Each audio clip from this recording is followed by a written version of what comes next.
Good morning, everyone, and welcome to today's webcast presentation with Volati. With us presenting today, we have the CEO, Andreas Stenbäck, and CFO, Martin Aronsson. We'll open up for a Q&A after the presentation, and you can type in your question using the form that is located to the right. Or, if you're calling in and would like to ask a question, please press star 9 to raise your hand and then star 6 to mute yourself when you get the word. And with that said, please go ahead with your presentation. Thank you, and thank you everyone for listening in today. I thought we would start directly at page 3, summarizing our Q4 result. Firstly, I'm very happy about our sales development in this quarter. I feel we really see some signs of recovery after many years of tough market conditions. So sales growth, we grew with 11%. And we also actually returned to organic sales growth of 3%.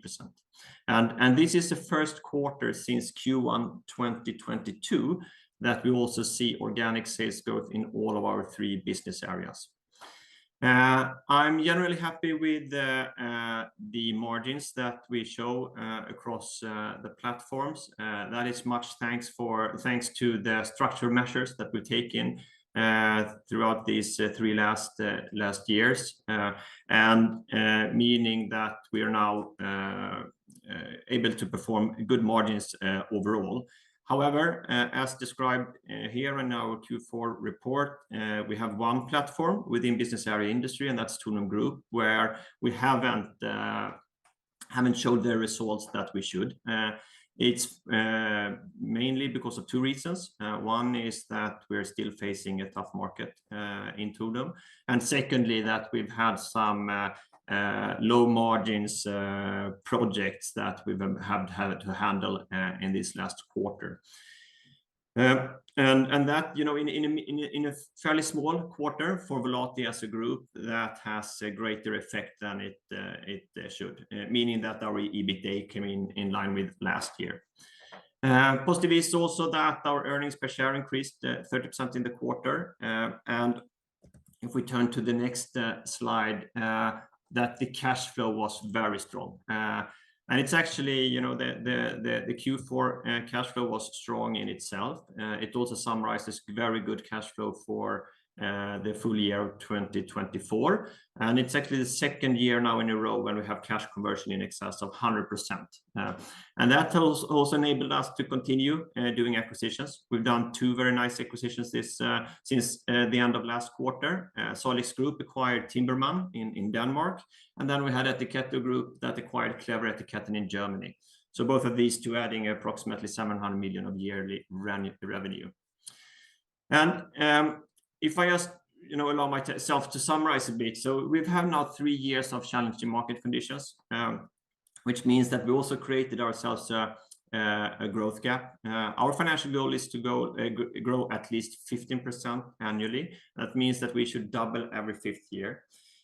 We haven't been able to do that the last 3 years, and that's been purely market driven, I would say. We've been facing some market headwinds in a number of our platforms.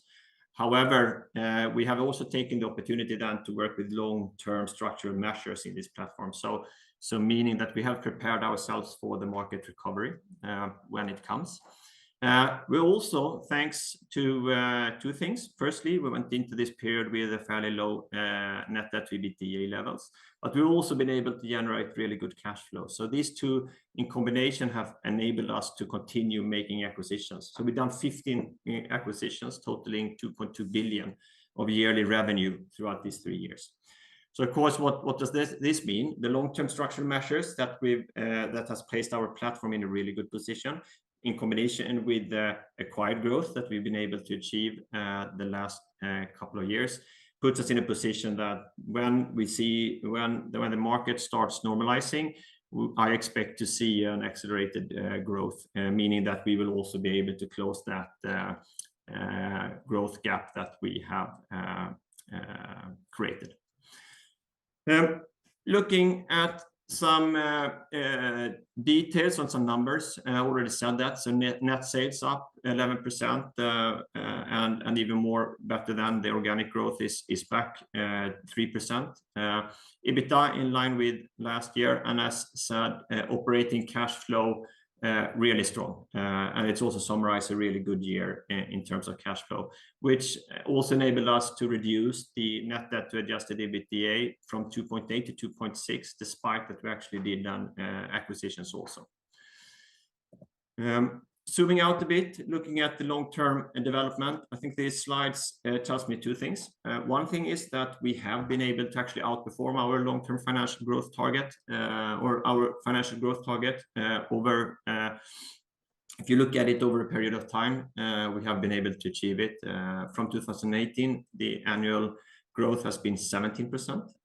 But it also tells me then when you look at this, that from 2021 and the last 3 years, we haven't achieved the 15% growth target. And that is the then growth gap that I've been talking about earlier. So with that, I leave the word to Martin. Thank you, Andreas. So let's start with looking at our performance in relation to our 3 financial targets. And let's start with the EBITDA growth per last 12 months for the ordinary per common share. As Andreas mentioned, we do at the moment have a bit of a headwind in a few of our platforms affecting the growth negatively. And despite that, we did see a small EBITDA growth in the quarter. We are now at minus 11% EBITDA growth during full year 2024, and our target is 15%. But it's worth noting, however, that our target is over business cycles, and our 5-year average growth is 19%. Our second financial target is our return on adjusted equity, which came in at 16% versus our financial target of 20%. So it is now below our target, driven by a lower EBITDA growth. However, during the past 5 years, we have delivered on average 32% return on adjusted equity. And last financial target is our capital structure, with where our net debt to EBITDA ratio came in at 2.6, which is an improvement from the 2.8 times that we had in Q3, and is now then also in the middle range of our financial target ratio of between 2 and 3 times. So as Andreas mentioned, this is a good development driven by strong cash flow, and also considering that we acquired Timberman at an enterprise value of 310 million during the quarter. So with our current leverage, we feel that we have the financial capacity left to act when the right acquisition target comes our way. So let's move into our business areas and see how they are performing. And let's start with Salix Group, who saw a sales increase of 17% in the quarter, which was mainly acquisition driven. But we're also very happy to see that they had an organic growth for the first time since Q2 2022. However, they're continuing to see a challenging market, but they do see some early green sprouts, for example, within the building hardware store customers. If we allow ourselves to zoom out a bit to full year numbers, we saw a 5% sales growth in Salix Group, and then EBITDA in nominal terms increasing with 4 million SEK. Margins for Salix Group came in almost in line with last year, despite significantly lower organic volumes compared to 1 year back. Which really shows that the hard work that they've done during the past 2+ years, working with cost control and coordination benefits, and working with synergies in acquired businesses is really paying off. Regarding the market, we're of course, as everybody else, looking at external sources, and they are predicting a construction market growth in 2025. Although that is from quite low levels, but we feel that with the actions that we've taken in Salix Group, we are well positioned to capture that growth. And we're also happy to see that in the quarter, the Salix Group acquired Timberman, which adds flooring products predominantly to the Danish market, to the Salix product portfolio. So let's move over to Ettiketto Group, who continues to deliver another strong quarter. Organic sales increased with 16% in the quarter and 9% during the last 12 months. And this is driven by a good demand and a solid order intake, especially in the Swedish business, where Ettiketto Group is now expanding production capacity to meet this demand, both through investing in new machines, but also through increasing the efficiency in the current setup. The EBITDA margin increased further in the quarter and is now at 21.4% during the last 12 months, which is 3 percentage points higher than last year. And this now marks the 9th quarter in a row with the increasing in last 12 months margins for business area Ettiketto Group. And to us, this shows that the strategy of acquiring companies with a lower margin and then working with synergies and operation improvements is really working. And the EBITDA, since they started the acquisition journey, has quadrupled, increasing from 52 million in 2019 to about 200 million in 2024.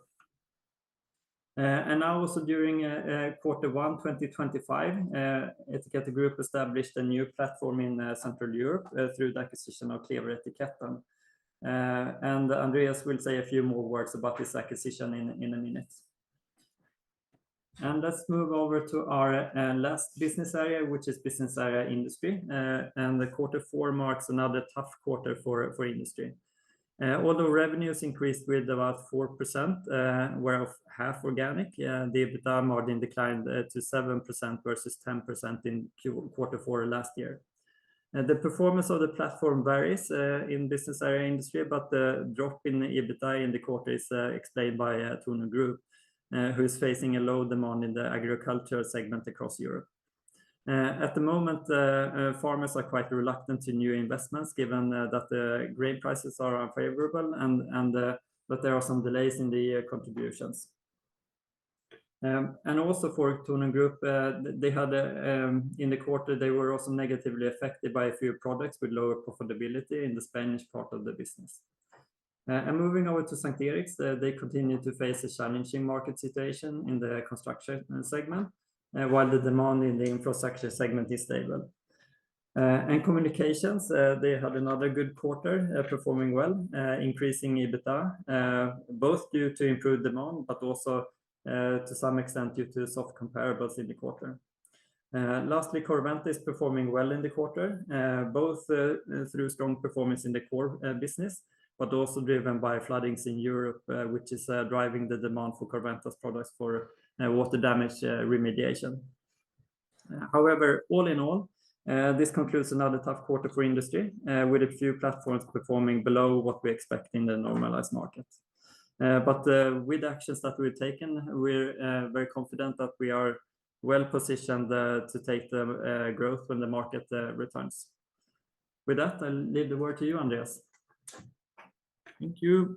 So let's talk a bit about acquisitions. So firstly, we can see on this slide that we've done 26 acquisitions since 2020, adding 4 billion of annual sales. Looking at the last 3 years, the same figure is 15 acquisitions and 2.2 billion in annual sales, meaning that we've been able to maintain our acquisition pace throughout these last couple of years. The last 12 months, then we've done 3 acquisitions: Beslag Design, Timberman, and Etiketten. And I will get into Etiketten a bit later on. As said, we've been able to maintain the acquisition pace the last couple of years. We had a drop in Q2 and Q3 2023, but the pace has picked up again. And we are in a financial position and have the processes and the platforms in place to continue keeping this pace. So before rounding up, I would like to spend a few words on our latest acquisitions. And that was the acquisition of Etiketten in Germany, done by Ettiketto. But before getting into that, talking a bit about Clever, I just want to stop at this slide and see what Ettiketto Group has achieved the last couple of years. So basically, in 2019, we had a Swedish very successful label manufacturer with market-leading margins that show 250 million Swedish crowns of revenue and roughly 50 million of EBITDA. We did 5 acquisitions in quite a short time. And basically, when we acquire companies, they always show, more or less always show, lower margins than we do, meaning that the margins get diluted. And that is the trend that could be seen from 2019 to 2022. Basically, adding volumes, adding acquisitions, but then also diluting the margins. Then from 2022 and up until 2024, we actually haven't done any add-on acquisitions of any size to Ettiketto Group. But we have worked on realizing these synergies that came throughout the acquisitions. So we're now back and are actually exceeded the margins that we had before starting the acquisition journey. For us, proving that the model really works. And what we've now done, we've said now for a couple of quarters, or I believe more than a year, that we are looking outside of the Nordics. We want to acquire outside of the Nordics. We've looked at Central Europe, and in February, then we did the acquisition of Clever Etiketten in Germany. And this is it's a very good acquisition for us. It's around 300 million of annual sales, meaning that the size is good for us. Also taking into account that this is something that we consider being a platform for continuing the expansion on the Central European market.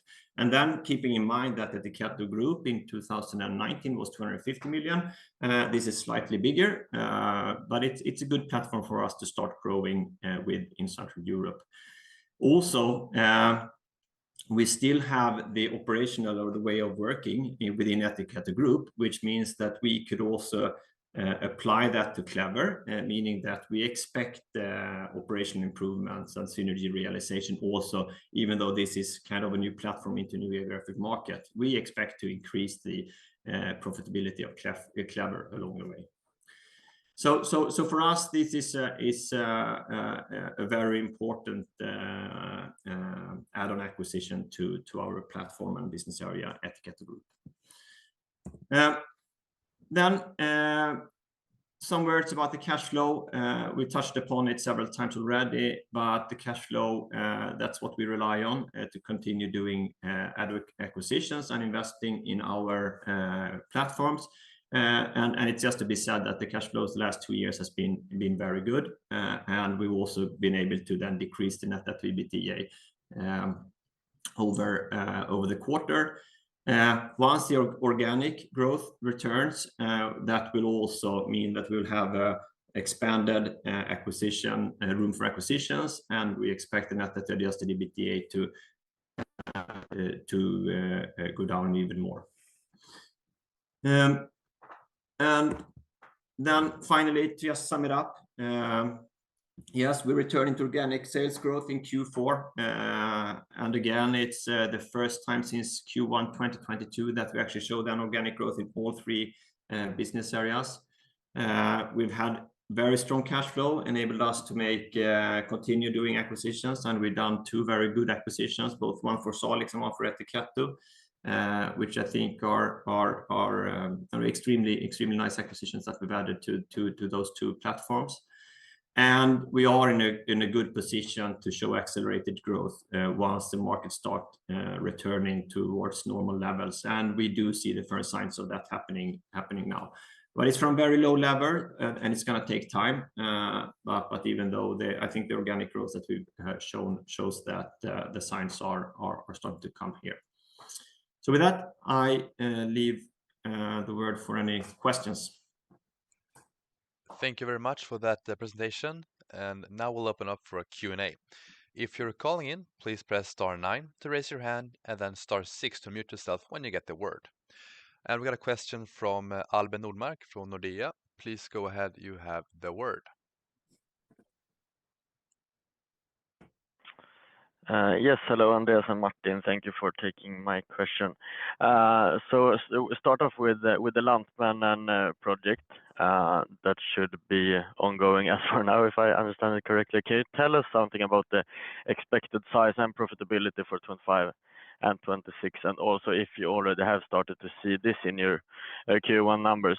And then also for Tornum, if you expect further Spanish projects with low margins to impact Q1 as well, or if it was specifically for Q4.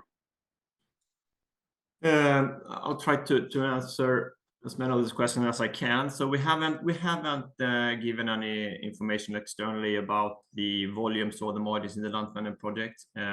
However, what we have said is that we started delivering already in 2024, but the main deliveries and most of the product delivery is during this current fiscal year.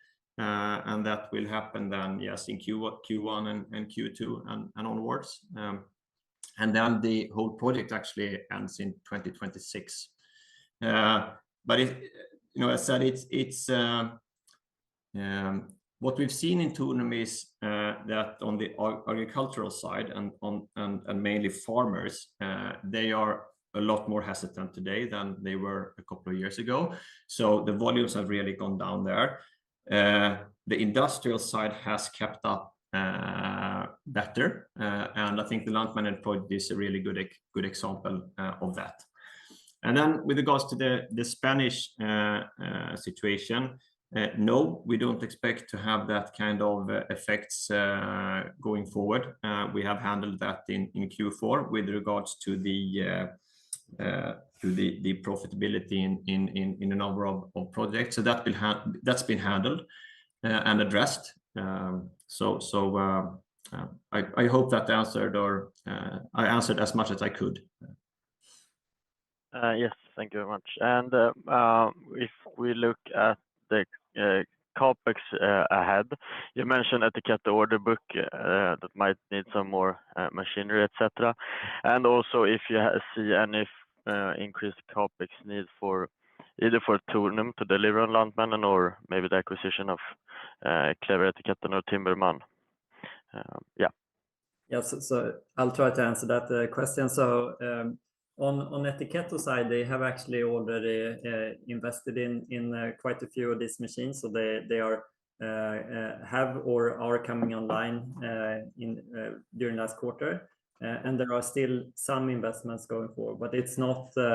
It will not be impacting the overall capex in a way that is significantly negative.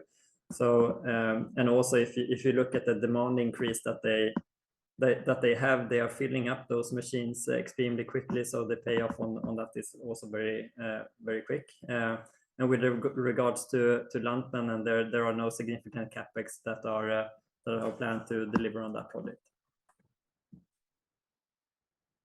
All right, and then maybe one last just to check if you can comment on the contribution for Timberman for the last 20 days of December. Did you get anything at all there? Do we have? We don't publish that, but it was consolidated in December. So of course the numbers were affecting us in December. All right, that's all for me. Thank you. And we got a person calling in with a phone number ending with 8904 with a question. Please go ahead. You have the word.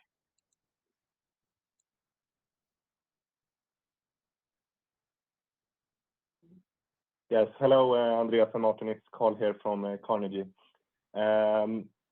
Just a couple of questions from my side. Ettiketto, again, obviously saw a very strong quarter. Could you perhaps elaborate a little bit more on sort of the underlying drivers driving this 16% organic growth year-over-year? Thank you. Firstly, good to have Carnegie calling in. So thank you for the question. Yes, Ettiketto has shown a strong development throughout the latter part of 2024. And I would say that's mainly two drivers. One is a general kind of market recovery. I know we've said that generally speaking, the label industry is not that sensitive to the general, overall market environment. However, the market actually saw in 2023 that even volumes went down, and that also affected Ettiketto partly, and as we described back then. So part of it I would consider now is a market recovery, and then secondly, we do provide both labeling machines and then labels to the white nicotine, white snuff industry, which is fastly growing. So that's an example of a specific segment within Ettiketto Group that is showing a strong growth, and that's expected to continue for yet some time. Yeah, that's very clear. And just if we look at the margins here in Ettiketto, still obviously very strong, but down a bit here sequentially despite growth. Some sequential growth. Could you just help me bridge that, or sort of, why are not margins trending upwards here when we see some growth sequentially? You mentioned Ettiketto, right? Because the margins are up sequentially in Ettiketto. So 2 percentage points in the quarter and 3 percentage points during last 12 months. All right. Yeah. Maybe I have some wrong figures then. Just double check and get back to us if you. Yeah, will do. And if we look at the industry business area here, you mentioned, of course, that Tornum had a negative impact, but I was wondering if you could give some extra color on the year-over-year decline in industry margins here besides Tornum. Do I read your statement correctly that both Corvent and St. Eriks should have a negative impact here on year-over-year margins, but that communication should be up? Yes, that's right. So just in summary, so communication up, also comparing to last year Q4, communication had somewhat easier comparables, but communication is up. When it's also Corventa, I must say that they are doing very good, but they have also had very tough comparables. But they are year-over-year having a negative contribution, but it's not of any significance, I would say. Then St. Eriks, I mentioned that we have taken the long-term structural measures and within basically all of our platforms. So still St. Eriks is operating in a tough market. Their construction exposure is there. So it's somewhat compensated by the infrastructure exposure as well, but they have the construction exposure, meaning that they are operating in a tough market. But I think with taking that into account, they're doing what's expected. But year-over-year, in terms of they are still operating in a negatively developing market. But then the main reason is Tornum Group. That's where we've had, and in particular when it comes to these project-related or margin-related issues that we've had to address in this quarter. That's what has the main impact to the overall year-over-year development in industry.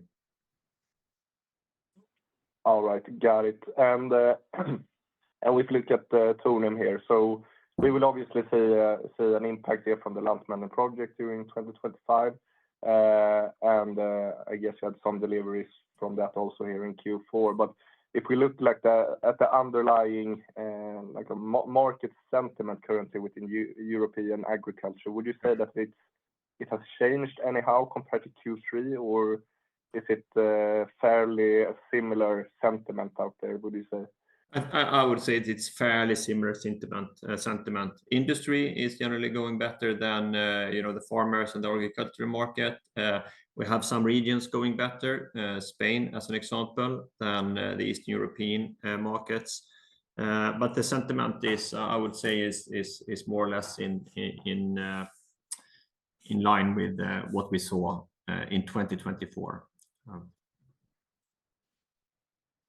Yeah, all right. And just lastly from my side, if you look at Salix, obviously very nice to see them returning to some slight organic growth here in the quarter, and also that you mentioned that the consumer side has started to pick up.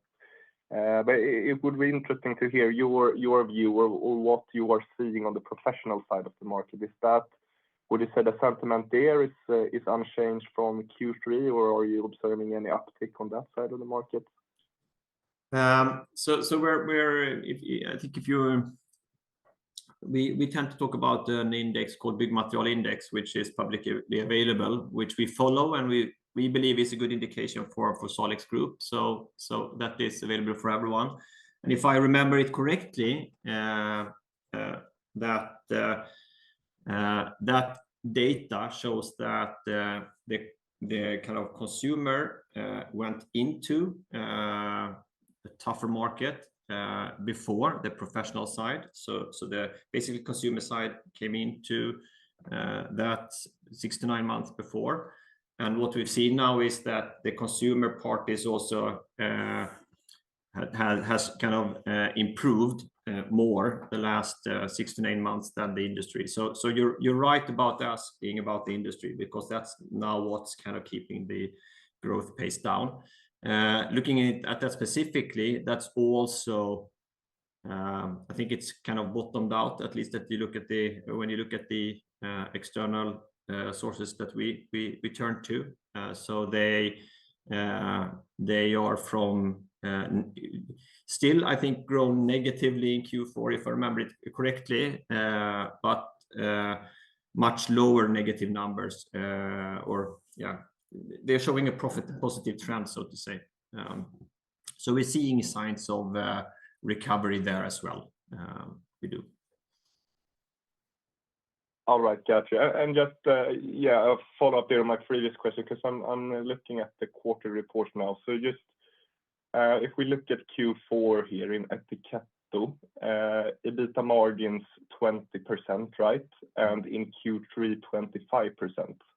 So Yeah. that was my question on the sequential decline there in margin. I was going to mention that now also, because now I understood what you meant. So there are that is correct, but it's difficult to compare different quarters to each other. So I think they do have some season variations, and it's mainly due to how much vacation you have.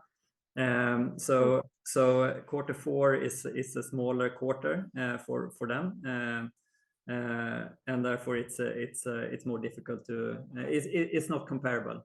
So when you compare to 1 year back in time, quarter 4 is 2 percentage points higher, and also then if you include the last 12 months in that comparison, then we're 3 percentage points higher. So to us, they're continuing to deliver on the margin increase also in this quarter. All right, got you. Thank you so much. That was all my questions. Thank you. And that's the end of the Q&A session here. Andreas, do you have any concluding remarks? I think my concluding remark is just that it's good to see some signs of recovery. It's good to see some organic growth, and I think we put ourselves in a position with the long-term structural measures that we've done, and with the acquisition pace and that we've upheld, and the acquisitions that we've done. So really looking forward to the 2025 and start delivering some results. Thank you very much for that presentation, and thank you to everyone who followed this presentation with Volati. Have a good day.